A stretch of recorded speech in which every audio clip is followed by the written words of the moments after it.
Hola hermano, disculpa que no había visto el mensaje antes, te contesto ahora. Primero leemos cuál es tu duda.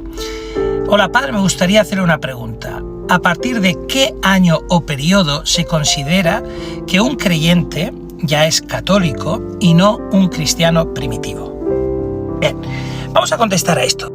Yo creo honestamente que es importantísimo comprender lo que estudia la eclesiología, es decir, cuál es el origen de la Iglesia. En el fondo yo creo que esta sería la pregunta, ¿no?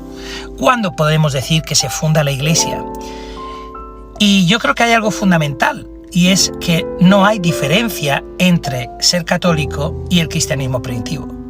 No existe tal diferencia, porque el catolicismo no es una denominación más, como actualmente hay montones de denominaciones, sino que el cristianismo primitivo hace referencia al germen, al origen de la Iglesia. Y la Iglesia es la Iglesia es católica.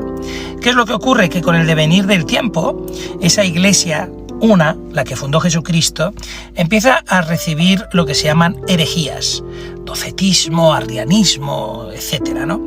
Esas herejías brotan dentro del seno de la Iglesia, no vienen de fuera. Son gente que son creyentes, que son católicos y que bueno, tienen un planteamiento errado, equivocado de la doctrina de la Iglesia, y por eso se les llama herejías a sus planteamientos. Entonces la Iglesia como bloque condena esas herejías diciendo que esa no es la recta doctrina. Fuera de las herejías de los primeros siglos, que sobre todo la de los primeros 3-4 siglos suelen ser herejías sobre todo cristológicas, ¿no?, sobre la persona de Jesús, desde el momento en que aquellos cristianos empiezan a preguntarse ¿y quién es Jesús?, ¿no? Porque claro, una cosa son los cristianos que conocieron a Jesús en primera persona y otra cosa son aquellos que son discípulos de discípulos de discípulos de los que conocieron a Jesús. Dices, católico, cristiano primitivo. Piensa que ya en Hechos de los Apóstoles se nos dice que en Antioquía se les llamó cristianos a los que eran partidarios de Cristo, a los que hablaban de Cristo, a los que defendían las creencias en Cristo.